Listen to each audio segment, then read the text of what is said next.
దమ్ బిర్యానీ అయితే చేయమన్నారు. ఇక అందుకని నేను మళ్ళీ ఇప్పుడు తినేసి మళ్ళీ సాయంత్రం 2 ఎత్తులకి 2 పూటలకి చేసేసానండి. ఇక నాకు ఒక కేజీ చికెన్ అయితే తెప్పించేసేసి ఇక అల్లం వెల్లుల్లి పేస్టు, గరం మసాలా, పెరుగు, కారం, కొత్తిమీర, పుదీనా అన్నీ ఫ్రైడ్ ఆనియన్స్ అయితే మా పాప అయితే ఎయిర్ ఫ్రైలో పెట్టేసిందండి. ఇక ఎయిర్ ఫ్రైలో కూడా మంచిగా ఫ్రైడ్ ఆనియన్స్ అయితే అవుతున్నాయి. ఇక గరం మసాలా అన్నీ వేసేసి కాసేపు అయితే పక్కన పెట్టేసుకున్నానండి.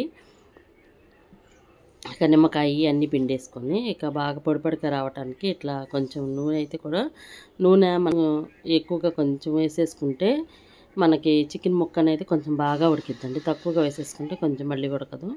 ఇక అదైతే పెట్టేసుకొని ఇక కర్రీ అయితే ఒక అరగంట పెట్టేసుకొని విడిగా ఉడకటానికి అయితే పెట్టేసుకున్నానండి.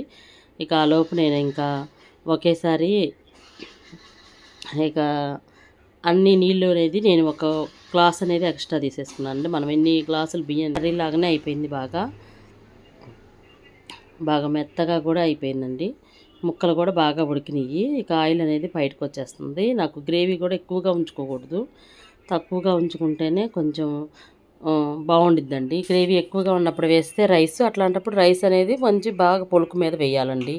అలా కాకుండా రైస్ అనేది బాగా అది ఎక్కువగా నీళ్ళు ఉంచుకొని కర్రీలో రైస్ని బాగా ఉడకబెట్టుకున్నాకుంటే మనకి పొడి పొడిగా కాకుండా ముద్దలాగా వచ్చేస్తుంది రైస్. అలా కాకుండా మనకి కర్రీలో కొంచెం గ్రేవీ ఉంటే చాలండి. ఇట్లా మనకి వంతు ఉడికినాక నేనైతే రైస్ అయితే ఇలా వేసేసుకుంటున్నాను. మధ్యలో ఆనియన్స్ వేసేసి మధ్యలో ఫ్రైడ్ ఆనియన్స్ వేసేసి కొంచెం నెయ్యి వేసేసుకొని మళ్ళీ రైస్ అయితే వేసేస్తున్నానండి. నేను కేజీ చికెన్కి కేజీ రైస్ అయితే తీసుకుంటున్నానండి. ఇంకా లివర్ కూడా తీసుకొని వచ్చారు మా పిల్లలకి.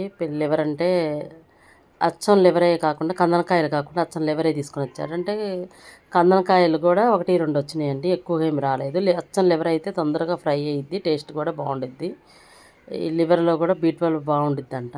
మంచిగా ఫ్రై చేస్తే కొంచెం ముక్కలు ఎక్కువగా తిన్నట్టు కూడా ఉండిద్ది కదా అన్నట్టుగా ఇక అట్లా తీసుకొచ్చారు. ఇక మిగిలిన మొత్తం రైస్ అంతా వేసేసి పైన కూడా ఫ్రైడ్ ఆనియన్స్ అయితే వేసేసుకొని ఇక మూత అయితే పెట్టేసుకొని ఆ నీరు అయితే మనకి చిన్న రోల్ అయితే లేదండి, నాకు దగ్గర పెద్ద రోలే ఉంది. అందుకని ఆ నీరుతో ఉన్న వాటర్తో ఉన్న గిన్నె పైన పెట్టేసుకొని దమ్ అయితే ఇచ్చేసుకున్నాను. ఇక బిర్యానీ అయితే అయిందండి. చూసారా రైస్ అయితే ఎంత పొడి పొడిలాడుతా ఎంత బాగా వచ్చేసిందో. ఇలా ఉంటేనే మనకి దమ్ బిర్యానీకి తిన్నట్టు అనిపించిద్దండి. ఇక ఇదంతా ఒక బౌల్లోకి అయితే ఒక గిన్నెలోకి అయితే తిరగతిప్పుకొని ఇక తినేసేయటమే. నా వీడియో నచ్చితే